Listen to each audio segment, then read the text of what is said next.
All right. So good afternoon, and thank you for joining today's webinar on automated market makers, past, present, and future. I'm Marcel Blue, and I'm a research analyst at The Block. I'm very excited to host today's webinar and would like to welcome our distinguished panelists, whom I will introduce shortly. But before that, let me briefly outline today's topic. Automated market makers, or AMMs in short, have been one of the flagship innovations of DeFi, bootstrapping the crypto space by providing a permissionless method to trade digital assets through decentralized exchanges, or short DEXs. AMMs have disrupted traditional order book models by incentivizing token holders to provide liquidity, a model that reduces rent-seeking layers. While AMMs have grown in popularity, DEXs still represent a fraction of the total volume of centralized exchanges. This webinar will explore key themes and questions around AMMs. In particular, how can CeFi harness the power of AMMs? We will explore where AMMs fit in the intersection of CeFi and DeFi and their role in the development of market infrastructure. We will also discuss how AMMs have differentiated themselves against other liquidity venues and what the future may hold for them. I'm very excited to be on this call with you for the next 60 minutes and would like to thank the sponsor of this event, Bullish, for making this webinar possible. I invite our listeners to drop questions in the chat so we may pick them up on the fly where they fit in, or in case there is time at the end, in a separate Q&A part. So there is a designated question window where you can put your questions. They can also be upvoted by other participants then. Before embarking, let me briefly introduce today's panelists. So we have Jake Dwyer, Head of DeFi at GSR. We have Gordon Grant, Vice President at Genesis. We have Mark Woods, Head of Product at Bullish. And so hopefully Mark Richardson, Head of Research at Bancor, will come in during the call still. So let's start with a brief introduction from our panelists so they can share some of their background. Let's start with you, Jake. Sure. So I lead our DeFi and venture efforts over here at GSR. GSR, for context, is a market maker exclusively focused on digital assets. We've been around for about 9 years. We are both a provider of liquidity for token issuers on centralized exchanges, working with about 200 different token issuers on that front, as well as facing off against a bunch of people on the OTC side of things as well, with a large derivatives presence on that front. All right, thanks.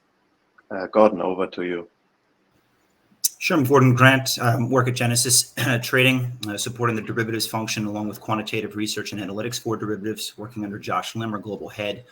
I've been in the traditional financial markets for over 10 years in a buy-side portfolio manager capacity at NWI. I ran a large macro volatility book and have been in crypto since 2013. So Genesis is the first place that I've done crypto in an institutional capacity. We primarily provide liquidity and make markets for institutional grade crypto derivatives market participants, mostly institutions and high net worth individuals. So looking forward to discussing AMMs and DeFi. This is a space that we are interested and increasingly active in. All right, thanks, Gordon. I saw Mark Richardson was in for a second, but I think he's out again. So over to you, Mark Woods from Bullish. Cool. Yeah. The pleasure to be here. It looks like Mark's maybe joining us again here. So great. So then Mark Woods, Head of Product here at Bullish. We are the centralized exchange that's kind of actively bridging the CeFi to the DeFi world. I look forward to speaking a bit more about that. We've been launched in the late 2021, and kind of a few of the metrics about us that since then, yesterday we just crossed over the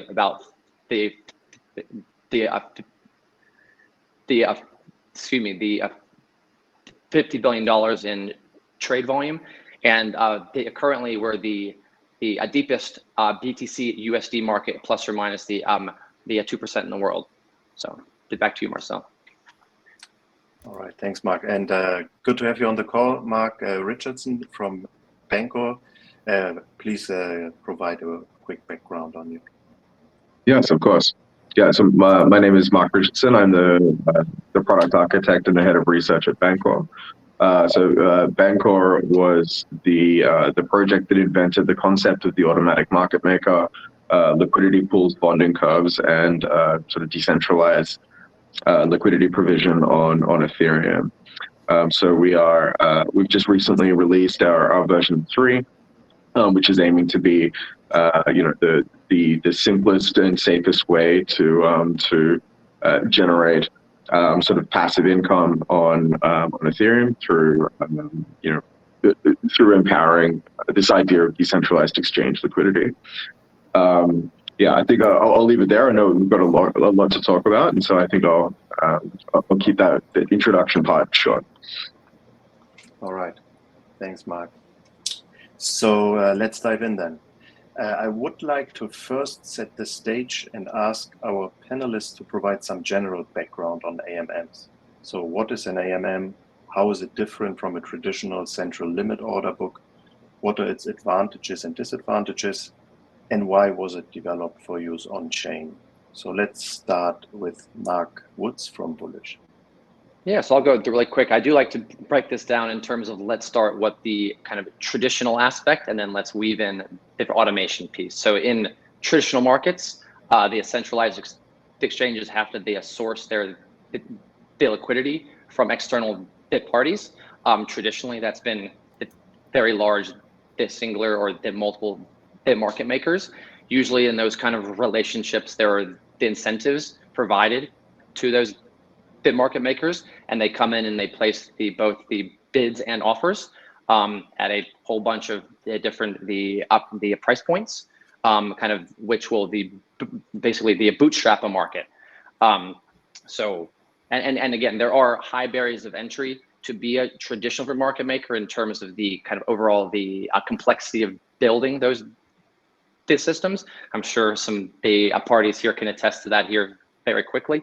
And then let's move on to that kind of automation piece. So in that, the more so that world, it's about the decentralization of being able to be the market maker. So how can we push those incentives back to individual token holders and be able to kind of provide the market making as a service? I like to think of it as that way in terms of the kind of traditional world.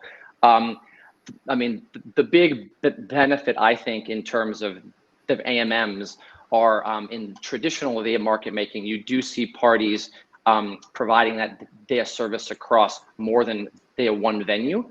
And in many times, we've seen that very recently in the last month or two, in the times of high volatility, you do see the market makers at times being able to pull that liquidity across the multiple venues all at once, whereas usually in AMMs, that was what they usually consider unique liquidity. So I'll pause there and pass it over to one of my panelists. Thank you, Mark. Yeah, so this provides a good backdrop. Would the other panelists like to add to this? Yeah, a couple of things I want to introduce, I think, conceptually, especially with regards to the inspiration for AMMs in the first place. So the actual concept was invented by Eyal Herzog, who is one of the founders of Bancor, and it was this idea that was brought to Bancor's ICO in 2017. But I think for a lot of people that don't really understand why it was there, right? We still had things like Ether Delta, right, which was a type of on-chain order book type exchange model. But Bancor actually predates Ethereum by quite some way, and it actually started off as a community currency project. And our first chief economist was someone named Bernard Liesser, who was actually the co-creator of the euro. Right, so Bancor actually does have its roots in currency creation, and the idea of there being sort of too few currencies in the world was something that was kind of central to Bancor's mission, even before it had any sort of, smart contract presence. There were a couple of different experiments that were started at different places around the world. I think some of our most notable were in places in West Africa, but also a few in North America. And these experiments were to essentially try and replace the government issued fiat currency with a community currency, right? Something that doesn't have any, necessarily intrinsic value, but because of its ability to be used as a form of legal tender, where, especially good for things like labor swaps. And if that could sustain, a small economy in and of itself, and it turns out it absolutely can. But the problem always was that when those economies had to interface with anything from outside of themselves, for example, if you're buying a commodity like gasoline or produce or livestock or something like that, then it's not that your community currency becomes worthless necessarily, but that, the person who is receiving it has no idea how to value it. And this is why you need someone like a market maker in the middle to provide some sort of exchange valuation. And the problem is that when your community currency is very small, that market maker then it's very difficult to incentivize. And this is something that that Mark just brought up, my panelist from Bullish. Unless you're giving them some reason to want to make markets for you, then they will find their own reason for making markets. And in a way, this kind of gives a lot of responsibility, but also corruptibility to centralized systems of market making. And so, in general, they are, profit motivated, and will always represent their own interests when deciding how to value one currency versus another. And that was problematic. And this is actually the reason why the AMM was invented. It was so that different community currencies could value themselves against each other, and also versus things like the US dollar or the Australian dollar or the Hong Kong dollar. And it was shortly after that Ethereum was released, and Bancor sort of generalized its solution to any cryptocurrency, not just any community currency, and started to launch that system, using blockchains and smart contracts. So I just kind of wanted to provide that, that context, because I think it does help speak to the idea that, having all of these different cryptocurrencies and many of them is something that Bancor it has always valued, and that the purpose of the AMM is to allow these cryptocurrencies to learn their value against each other without having to refer to a centralized market maker who quotes a price. All right. So yeah, thanks, Mark, for providing this interesting backdrop. Gordon and Jake, would you like to add some short color to this as well? Sure. I'll supplement that briefly by kind of saying, clearly AMMs are an important innovation, and they're thought of much of the time in the way that Mark has espoused. And I do agree with that. It's quite interesting to compare it to these community currencies and finding some way to arrive at like a multiplanary liquidity provider that does not have the same adverse incentives in terms of corruption. We at Genesis by construction are sort of not a systematic market maker, but we are very interested in how AMMs function. And the reason is, if you are an options or derivatives focused participant, particularly in terms of nonlinear derivatives, AMMs actually look like a sort of a synthetic gamma exposure. And sort of the mathematical beauty of the existence of an AMM is that it provides a reference point for the price of gamma. Gamma is an exposure in nonlinear products, which refers to the change in a delta for a change in the underlying price of the instrument that you're trading.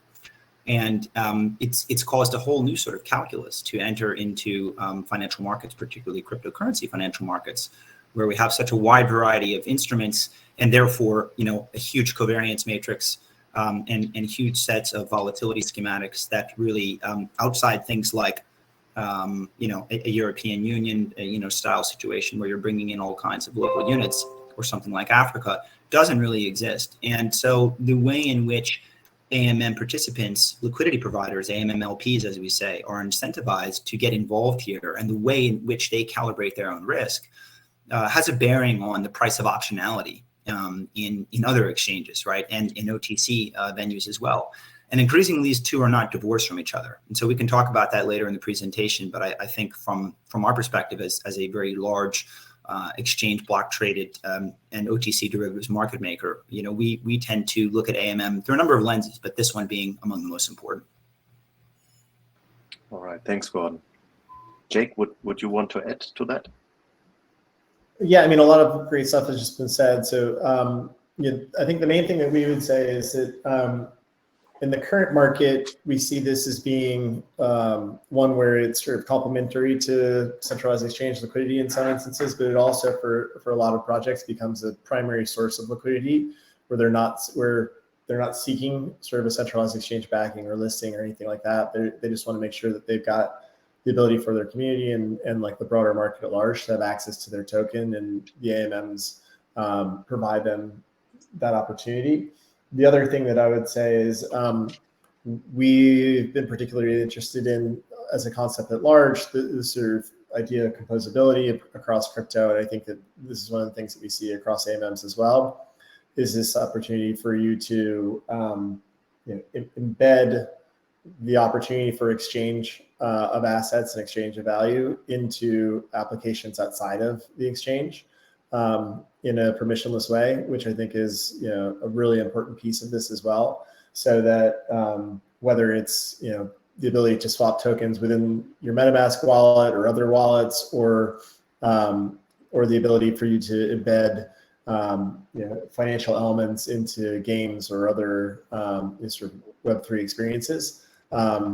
The inclusion of AMMs into that, where you don't have to sign a business development deal with a Coinbase or something like that to be able to embed financial actions, I think is probably one of the bigger pieces of it from our point of view. All right, thanks, Jake.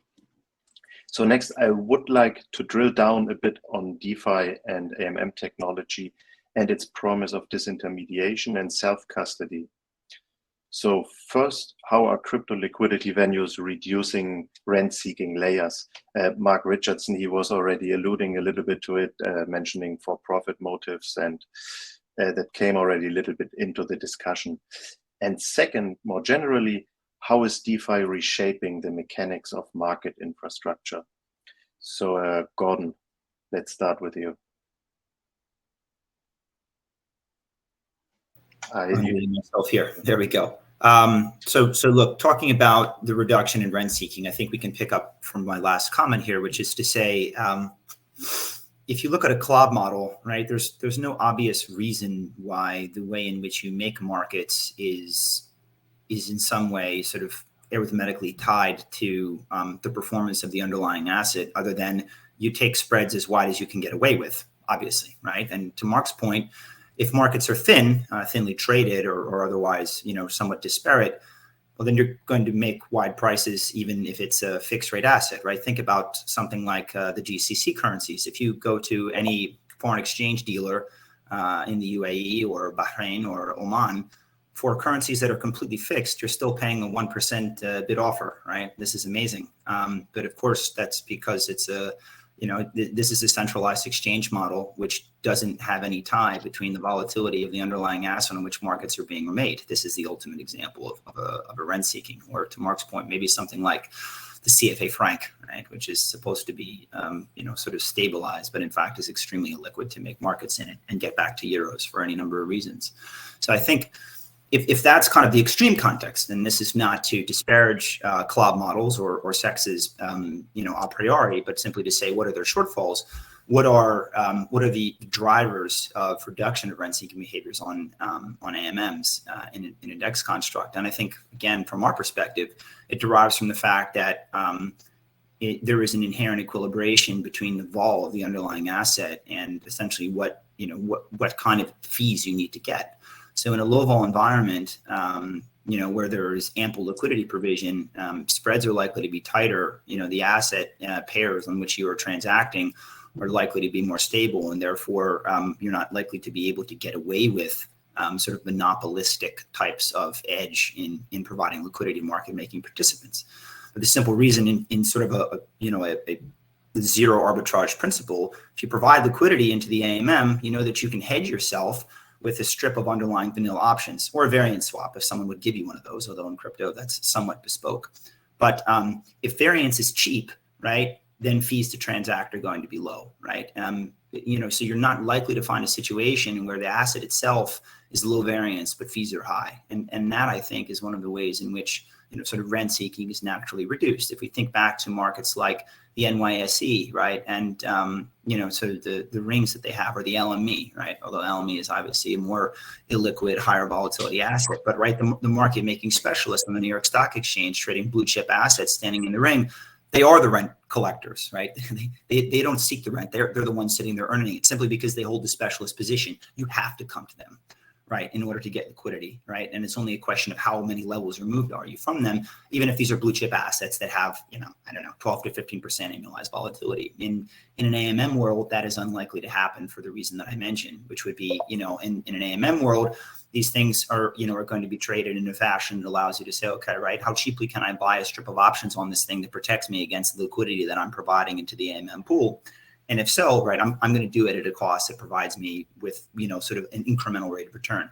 That's the one. The other is, the reduction of rent seeking is that these protocols, DEX protocols, in which AMMs are built, are not simply static, right? The parameters according to which incentives are given are changing, right? The K factor and the other things. And so people are not simply able to operate in a steady state environment, right? So incentives do change, and there are also interdependencies between various components of, the AMM ecosystem that affect what kind of incentives you get for being an AMM. And so I think the technological side of it, which has certainly been brought into this world post, 2018, 2019, is also a relentless driver for efficiency. That's not to say that AMMs can't become less efficient, or that there is never any arbitrage between, sort of fixed strike gamma and AMM LP exposure. But nonetheless, right, these are things that I think really puts you in a different kind of landscape with respect to sexes. All right. Thanks, Gordon. Jake, can you go next on this question?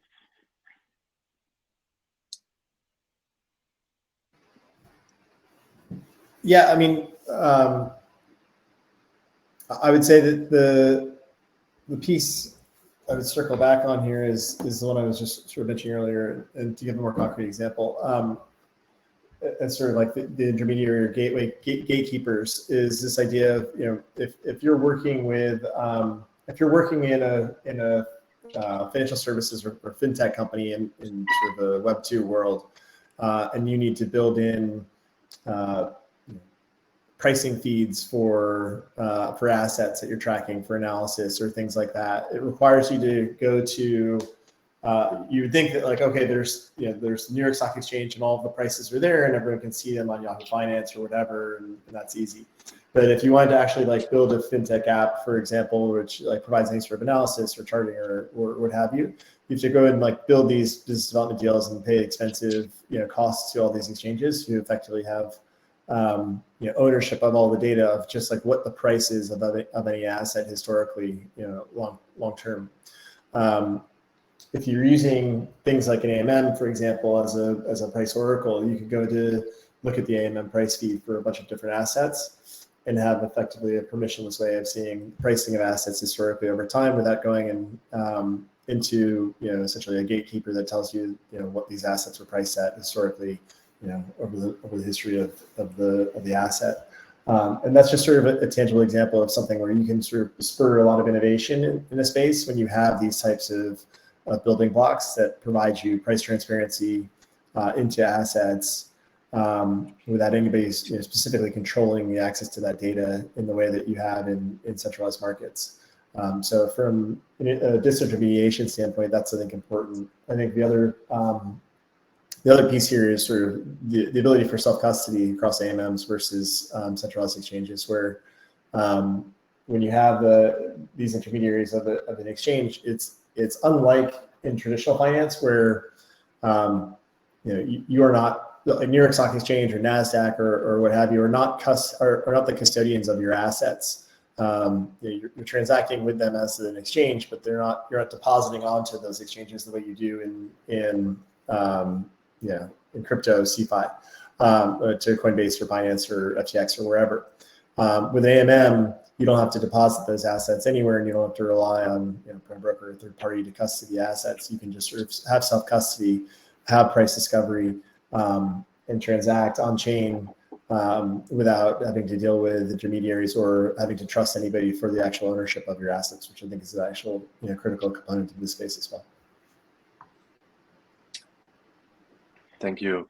And Mark Woods, would you please? So to kind of, we sit sort of squarely between the two things that were called out there in terms of, because we are bridging the gap, bringing the AMM inside of the centralized exchange. So what's interesting about us is we are able to remove some of that, the market making, the rent seeking, because we do have that AMM, and we are also able to provide those incentives to the AMM, the participants, in the returning trade fees back to them. So that's how we are doing it on our platform, where we don't have to pay market makers to come and play. Therefore, we also do not have to increase our fees to kind of account for that. So we can be attractive to the trader, we can be attractive to the AMM,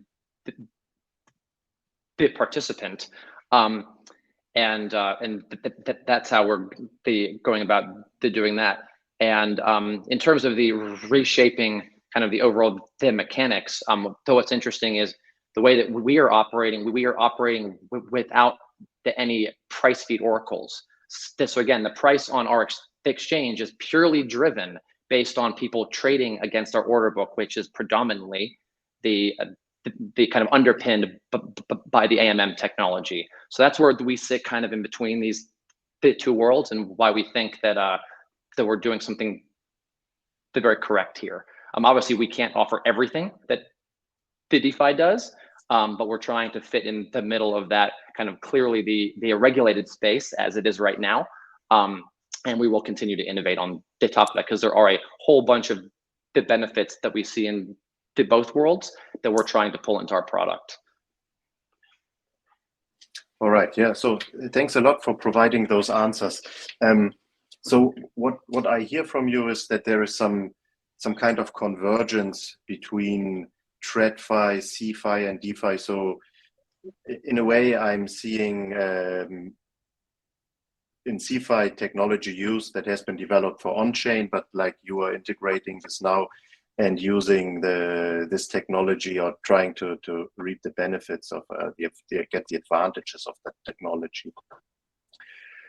So after having discussed these market mechanics and market infrastructure, let's turn to probably what needs to be done for further growth and adoption. So what steps do you think would be needed before DEXs can facilitate volumes on par with, say, NYSE or NASDAQ? Mark from Bullish, Mark Woods, can you start with this one?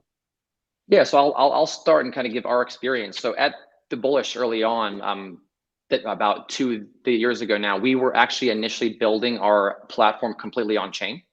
So we were going to have our trade engine and everything else on chain. But as we were starting to push the envelopes of what would be, and this was a kind of our own private blockchain, just to be clear, we started to kind of reach the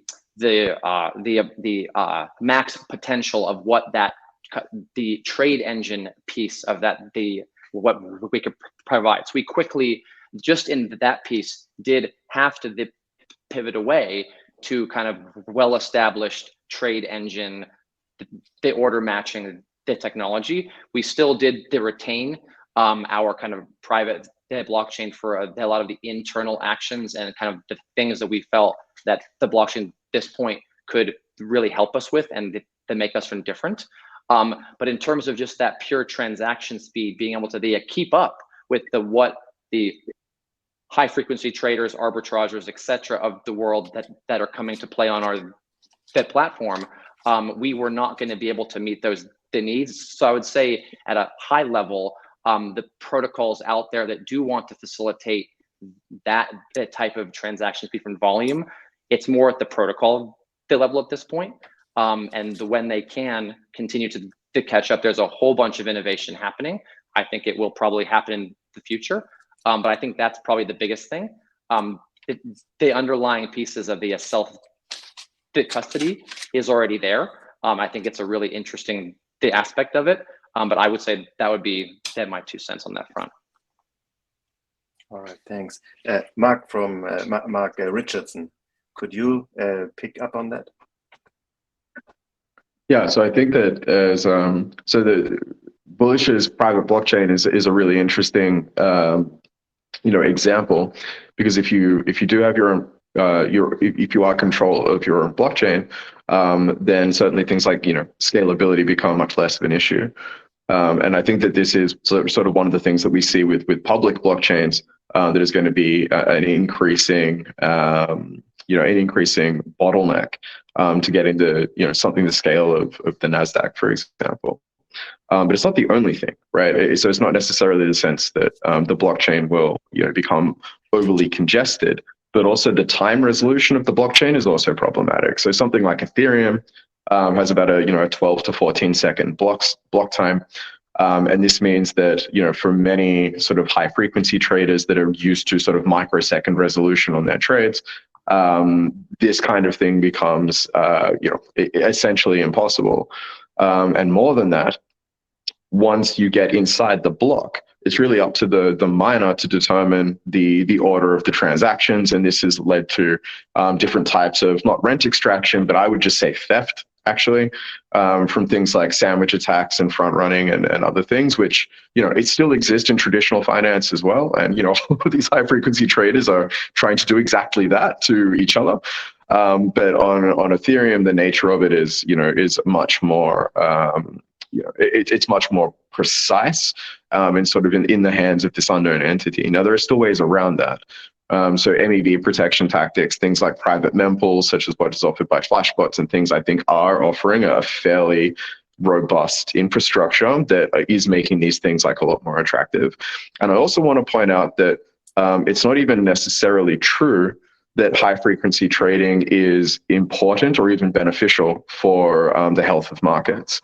There's an exchange that's built in New York, the major innovation of which was to add something like 14 kilometers of fiber optic cable to the lobby to introduce something like a third of a second delay on all trades that are happening in there. And it was massively criticized when it was first introduced. And actually it found that not only did it make its own exchange slightly more well-behaved, but it actually started to have an effect on other exchanges in New York, just because it had this sort of stabilizing effect on the markets that were that it was influencing sort of indirectly. So I would say that some of these problems that I've spoken about, things like the time resolution and the MEV strategies and things that run that certainly are constraining the growth metrics of DeFi, certainly from getting up to the levels that you're talking about. But also, I think it might not even necessarily be that we need to wait for AMMs and DeFi to sort of catch up to that expectation, but also for the way that sort of civilization interacts with markets might also change a little bit. So I think that we kind of just take for granted that things like high frequency trading are important, but maybe they're not. And so I think that this kind of adoption of DeFi is a kind of a two-way concession. We do need our technology to get better. We need it to be able to scale better. Things like Ethereum and the layer 2 scaling solutions that are built on top of it are certainly testament to the fact that the industry is taking that demand very seriously. But on the other side, I actually think that the consumer base, right, the traders themselves and the people that are not just providing liquidity, but also trading against it, I also think that their behavior and their strategies will also evolve sort of in step with the way that these AMM protocols are designed. And I think that, there's no shortage of examples, even just recently, to see how some of those sophisticated market making paradigms are being performed. And I think one of the things that even Gordon just referred to, this ability to sort of hedge yourself as an LP on like a standard constant product bonding curve through things like squeeze options and other things, are really starting to sort of give way to this idea that you can do something that is, a little bit hands-off, a little bit poorer time resolved, and still be no worse for wear, as long as there is a financial instrument in the background there that's able to support you.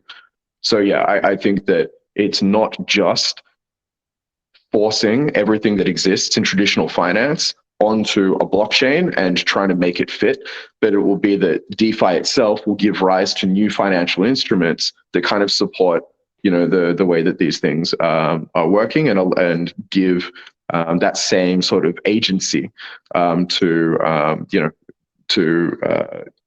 sophisticated market makers at the same time as non-sophisticated individuals. So yeah, I think that it's that kind of two-way process that's going to lead to that kind of adoption and that scaling that you're talking about. All right. Yeah. Thanks, Mark. That was super interesting. Gordon, can you chime in there? Certainly. A lot of great thematic considerations that have been alluded to. I think Mark is asking, the best questions, which are, do we really want to direct evolution of AMMs and DEXs to simply purely resemble centralized liquidity provision, right? Or are there some overarching questions of, is this really important? Does it matter? And there's been a much sort of societal debate, like, are HFTs just a leech on society, or do they actually provide liquidity, right? This is like a question. And I think even I, as an options person, I make it a good point of the research and work that we do to talk to people that are far more deep into the DeFi space than we are, and sort of thinking critically about how, not just how you would construct a DEX or an AMM for linear products, but also for nonlinear things. Again, to which Mark has alluded, things like Squeeze and others. There are any number of sort of power perpetual products that are being released out there, which have highly nonlinear payout profiles. And obviously, when you do these things, you can have nonlinear returns, but there's no vega associated with these products. And as an options guy, right, I think, well, is there any meaning to an option if it doesn't have vega in it, right? Because this is just sort of, we take it as written, that this is a very important Greek, and it's associated with any options instrument by construction. But what if it's not, right? What if the model that we go into in the world is we're simply going to be, recreating nonlinear, payout profiles in a highly dynamic way, and vega is just not that important to people, because at the end of the day, on expiry of an option, right, there is no more vega anymore, and all that's left of the value is whether you monetize it efficiently with respect to the implied volatility and the strike or strip of strikes that you obtain from it. So that doesn't mean that I view the world that way, but I think you need to have the intellectual flexibility to ask those questions. There are other things that that DEXs do really well. AMMs would probably do very well that centralized, finance simply can never do, right? So we've got this interesting dynamic, right? Centralized finance does some stuff really fast, right? We're talking tenths or hundredths of a second for HFTs. And then we have stuff that it just does really badly and really slow. So for instance, look at something like global hydrocarbons trade, and look how efficient it is to try to swap products that have the same underlying value, which is BTUs or KWH or joules, whatever you want to call it. But the amount of trading friction that you have to get from crude oil to something like naphtha or benzene or a petrochemical product through centralized financial liquidity provision is immense, right? And the amount of rent seekers in that environment is massive. And then if you start to think about sort of credit components of that value chain, right, where you actually have to get the crude oil from somewhere, finance it 6 different times, ship it, and do all this other stuff until you actually have this product. Imagine that was all in a DEX, right? And that you had an AMM for interoperability of hydrocarbons products. Like, this is wild stuff, but you could have it, right? You could immediately, easily have it where people are sort of continuously providing in a decentralized way this type of liquidity. And yes, right, you're not going to change the time resolution of the block. But guess what? When you're talking about going from months right, to sort of seconds, even on an Ethereum blockchain, which, the time resolution is not up to the standards of HFT today. You're still making vast improvements. So I think it's important also to recognize what the current technology does well and where it can be redeployed. I think the last point I would say is, yes, scalability is key. Clearly innovations in scalability have been, hopefully will continue to be, notwithstanding current market volatility, a large part of, entrepreneurship within the space. New languages like Move have been crafted for layer one solutions that are purported to have immense, scalability on one main chain, and sort of interoperability between assets, either on their native chain or via bridges, right, is also something that hopefully will continue to improve, both in terms of the performance functionality of those bridges as well as their security, which we know is critical. I think the last point that I would make from, like, if we really think that DEXs need to get where SEXs are, from institutions like a Genesis or clients that we serve, of course, you can't get around the AML KYC aspects of crypto, right? That is just, it's the elephant in the room. Everybody knows about it. There is a huge industry that is centered around it. We haven't talked about it on this call yet, right? Which is kind of telling, mostly because we're all in the space and we know that it's an issue, but we're also at a point where, all right, we know what tools are available to deal with it in the best way that we can. There are clearly new companies coming out there like your Certix of the world. And this is not to give them any pump. I was literally in the airport in Austin and I saw their banner for the first time coming back from Consensus and sat next to a guy from Certix on the plane and said, oh, okay, this is interesting, right? So if you can start to solve for AML, KYC kinds of concerns, along with the other existing service providers for this, and maybe do it on chain, right? Maybe do it in a way that is more decentralized. You get comfort levels up, and then all of a sudden, right, you have the Genesis of the world and our peer group and the institutions that we serve being able to take a look at this asset class and say, okay, I can now actually just evaluate it quantitatively for what it is, and I know that I'm over the hurdle in terms of where I need to be regulatorily. That's probably a big lift, but I think it's also quite important if the goal, right, is to have some healthy degree of equilibration in terms of volumes and competition between the centralized world and the decentralized world. Yeah, thanks, Gordon.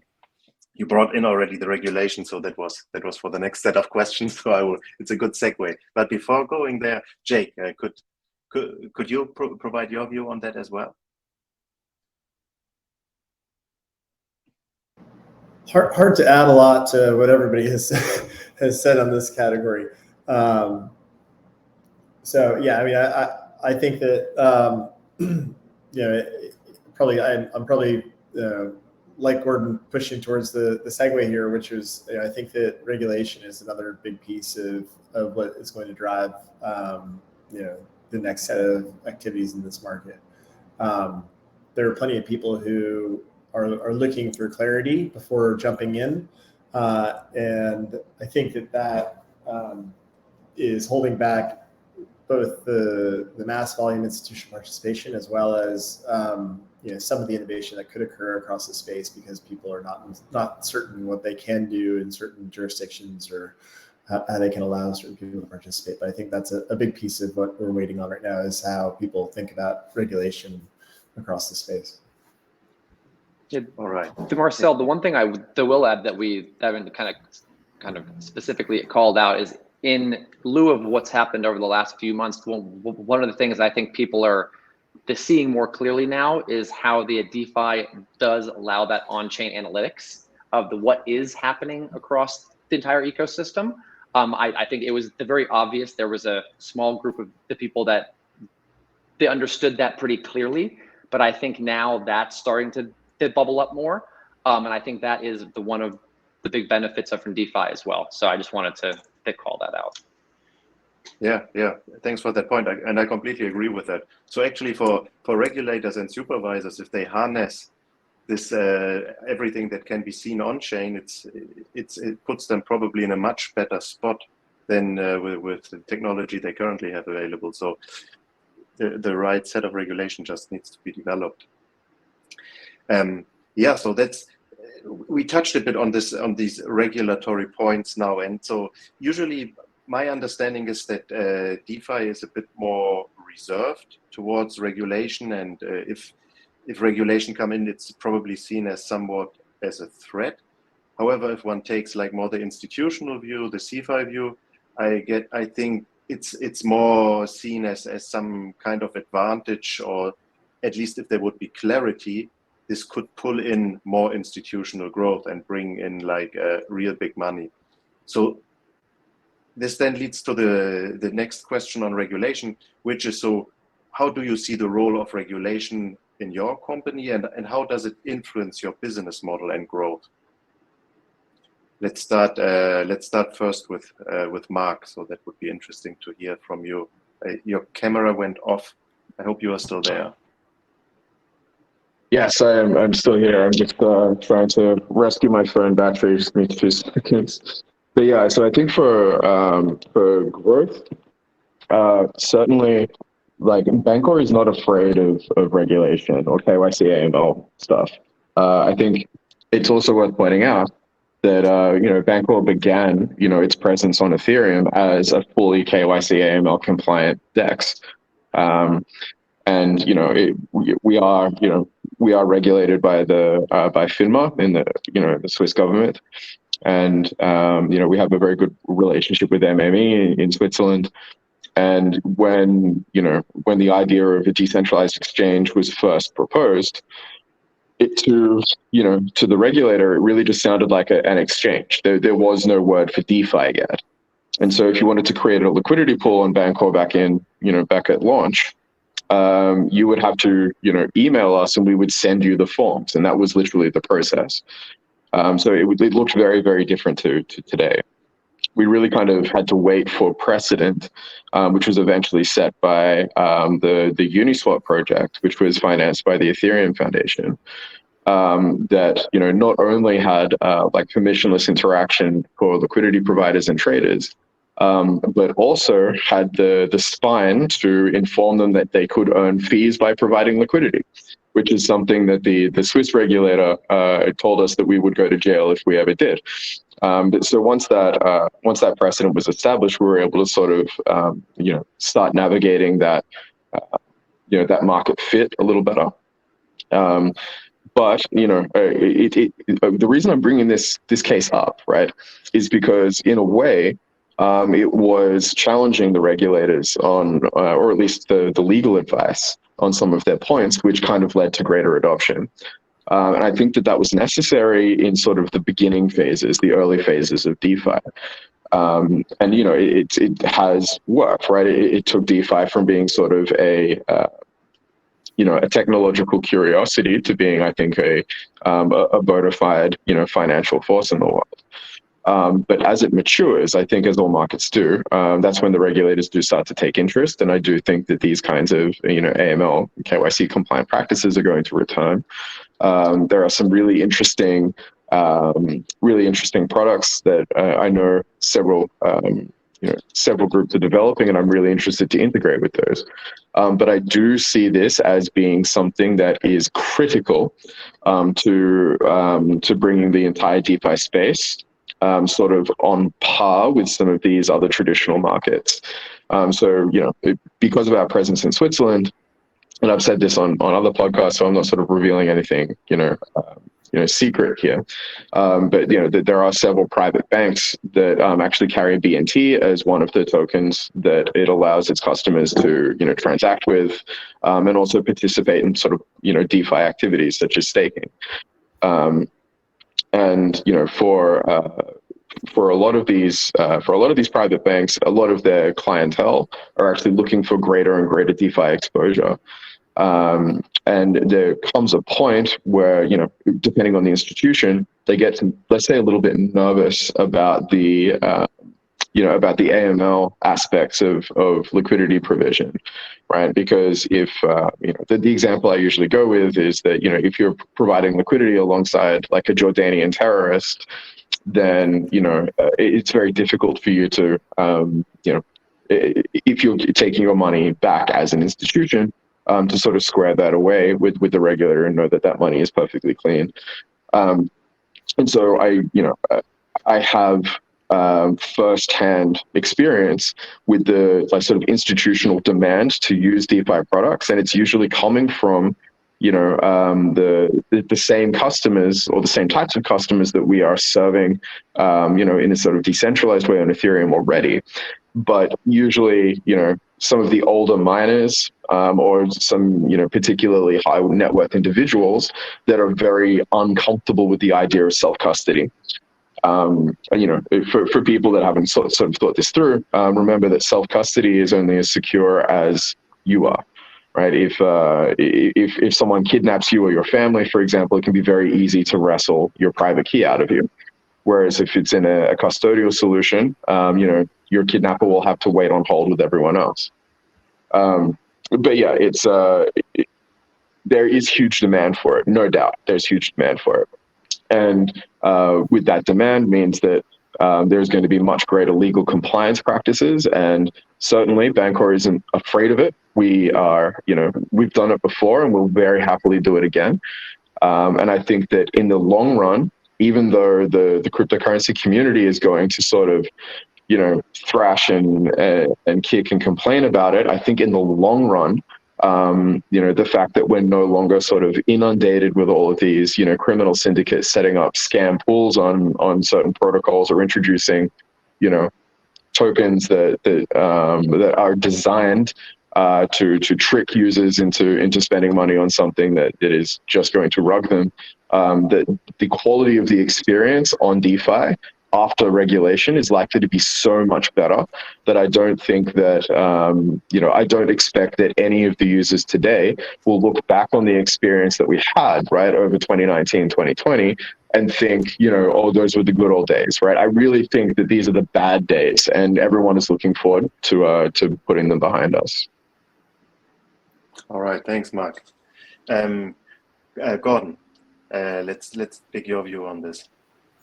Sure. Well, look, I think it's also important to take into account how regulation is viewed by the wider community. So much as it would behoove perhaps all of us to hear what I think about regulation, I'm just going to read a quote from Bittrex CEO that came out on the wires a few weeks ago that I think is very representative of how the upper echelons of the industry in terms of C-suite folks are thinking about it. And then I will sort of give my insights on it. But what he said was, as regulators weigh up the complexities of how best to govern this industry, in the meantime, the onus is on us as industry leaders to ensure that when regulation comes, or as it comes, I guess we should say, we are ready, we have our shops in order, and we play by the rules. Foresight is an important thing. So that's kind of like the context. And then he goes into this derisive tirade sort of about the bad days, as Mark has said. And he says, the Wild West show has gone on for too long. And in order to win the trust of the regulators, the industry must act like the grown-ups it wants to be. So I think this is fairly representative of, that tier of perceptions about crypto, right? And how crypto is kind of viewed both internally and externally, right? I mean, it's probably not a surprise that externally crypto is thought of, in the context of the Wild West.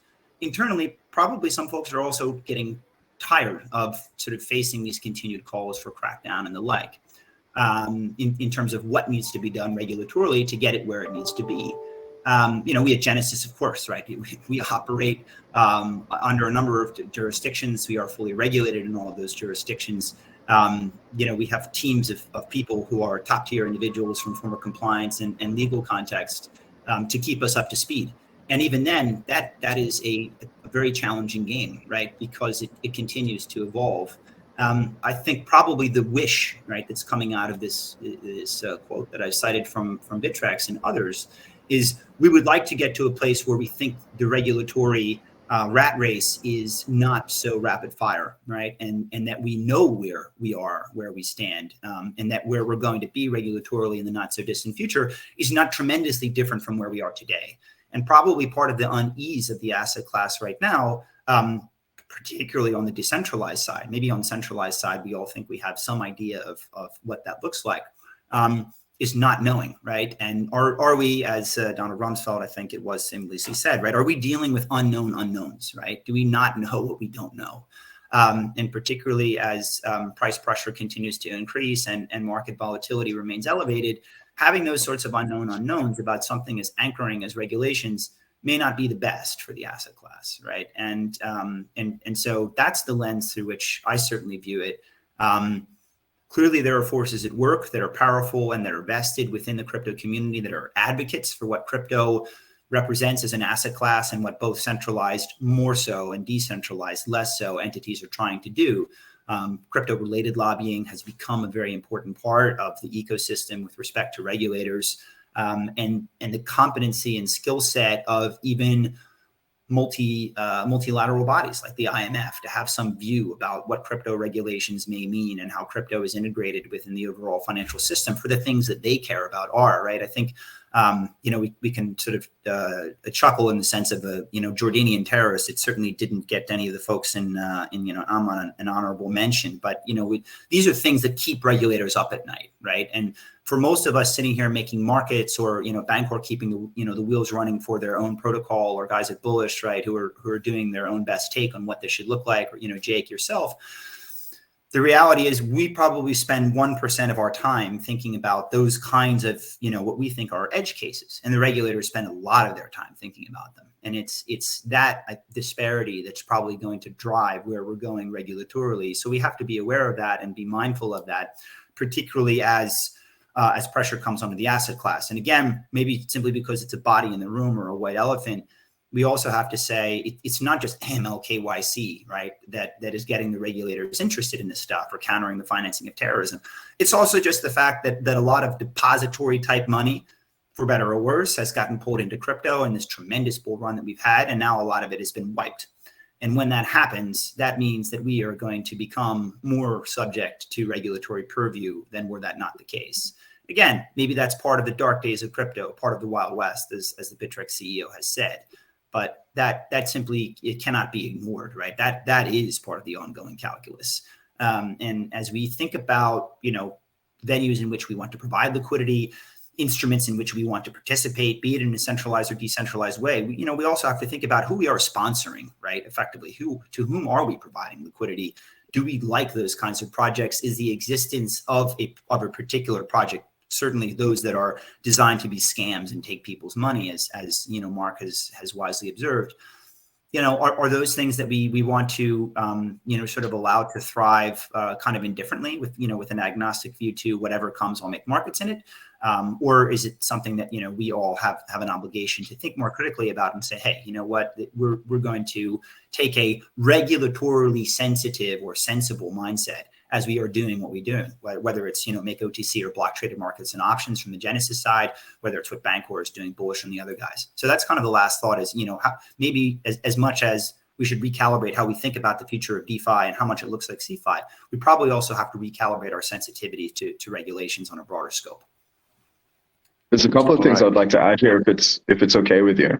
I can keep this very, very short because I know that I spoke. Yeah, very short because we are closing in towards the end. But sure. you can have half a minute. Yeah, the first point that I would like to raise is the fact that I think that in a way, over-regulation is responsible for DeFi in the first place. And so kind of speaking to what Gordon said at the beginning, is that I think that we do have some power here, some agency to sort of choose how we're regulated. And this is something that we absolutely need to start participating in a really articulate way. Because the longer we sort of decide to just not be a part of that conversation or just like abjectly sort of reject everything that's proposed, the more likely it is we're going to end up with regulation policies and practices that make absolutely no sense for DeFi. And then the second point is that it's also a really good opportunity now for regulators to reflect on how effective ATF and AML policies have actually been. And there are a plethora of articles to look at that actually show that these laws have done literally nothing to prevent, money laundering or terrorism financing. And so this is just, I think that both of our camps, both the DeFi camp and the regulator policymaker camp, should take a minute and decide whether or not this is a good opportunity to actually do something that makes sense for once, right? DeFi included, right? I do think regulation is positive, but also the policymakers, there are probably much better versions of the laws that you have that are going to get you much closer to the goal that you want. And so that's just I just wanted to finish up with that. I think it was important to say. Yeah, very good point. Thanks, Mark. Jake, over to you. So just for our audience, I'm mindful of time. So time is basically up in 1 minute, but I will take the liberty to run a couple of minutes over it just to give also the floor to Jake and Mark to make their point on this very, very interesting question. So Jake, over to you. Yeah, I'll be quick. I mean, one of the things that we've seen is there's been people who have been in sort of the AMM space or broadly DeFi space looking to us recently saying, there's been a pull of people into what they're offering in part because of their inability to transact legally in certain asset classes in the US. So like derivatives being a good example of this, where you can't, as a retail user, transact on Deribit or other places or FTX. And so when regulation comes in, it allows people to participate more actively in some of these markets. I think it'll be it'll offer the next wave of adoption and opportunities in the space, particularly in the US. And that's something that we're excited about. And I think that the people that we work with are very excited about as well.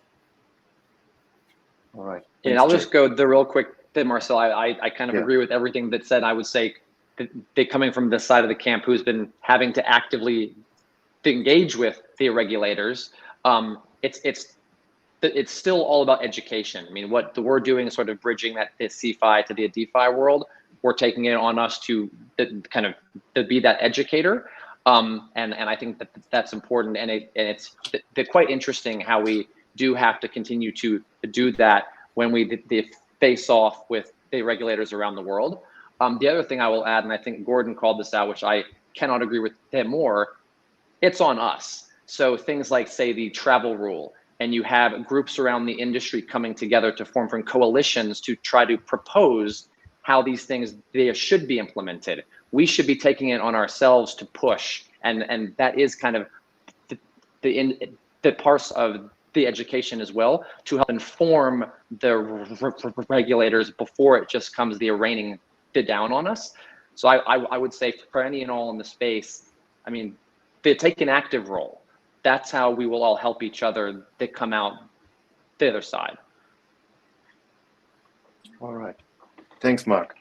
So I will move towards the end with this question. So there would be more questions I would like to ask, but unfortunately I'm running out of time here. So this has been a super interesting discussion. I learned that AMM technology, which was developed for on-chain applications, also holds promise for CeFi, and that the next growth leg will likely depend in part on the regulatory backdrop that is currently developed around the world.